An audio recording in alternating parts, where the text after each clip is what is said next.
Kumusta mga bay? Kumusta? So, itong video ko na ito ngayon ay video ng isang pagpapaliwanag. Kasi may mga bago tayong followers at kapamilya na hindi po yata ako nakikilala. Ako po ay isang Bisaya, Bisayang dako. So, marami pong nag-react, natuwa, at yung iba hindi po nakuha yung jokes ko tungkol dun sa BGC. Kung bakit maraming Bisaya sa BGC. Ang BGC ba ay para sa mga Bisaya? Ang ibig sabihin ng BGC ay Bisaya, Gahi, Chismoso, Chismosa. Yun po ay lahat ay for biro-biro lamang. Jaga-jaga lang, komedya lang sa mga Bisaya. So kay recently lang dagang kayog mga issue tungkol sa mga Bisaya. Yung may isang rider na isang babae na minamaliit niya. Though hindi naman lahat ng mga Tagalog ay ganon. So marami rin naman tayong kakilalang mga Tagalog na hindi naman ano sa kanila malaking bagay yung pagiging Bisaya ng isang tao. Pero merong iba na nilo-lockdown talaga ang mga Bisaya. So yung video ko na yon ay isang ganti lamang sa mga issue ng mga na lilink yung mga Bisaya dahil Bisaya ganito ganito. Kaya inangkin ko na lahat ng BGC.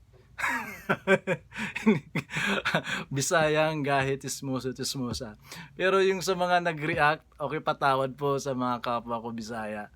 Pasaylo ako ninyo kung wala mo naka-uyon, kung wala mo naka-get sa akong joke.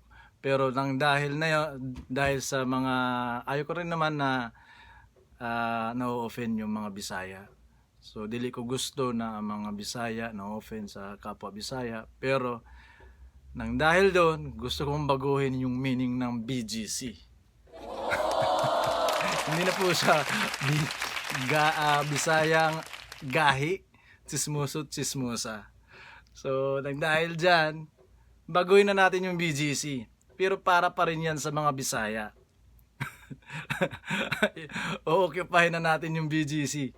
Ang BGC po ay Bisaya, Gahi, cute.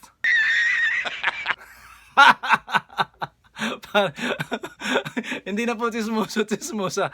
Cute na po tayo ngayon. Cute. Kasi para masaya po ang lahat. Kasi patawad po sa mga hindi po nakaka-gets ng mga jokes ng una. Marahil ay mga bago po nating mga kasamahan po yan sa Buwad Suka Asili. Kung nakikita nyo naman, pangalan ko pa lang, Buwad Suka Asili. Legit, Bisayang dako. Bisayang dako, good. Puro binuang lang. So, ayaw ninyo seryoso ha. May mga time, siguro may mga future videos, siguro magseryoso ko. Pero karon, may klaro nin, puro binuang lang, puro chill, puro lipay-lipay. Kay daghan na kayo problema sa Pilipinas. So, lipay-lipay lang ta. So, ayaw kayo pa simula. Peace lang ta, peace. Peace. Kung na yung mga Tagalog mayong peace, naku, nakoreksyon na napudda. Pero binuang ra. Puro sa binuang ra.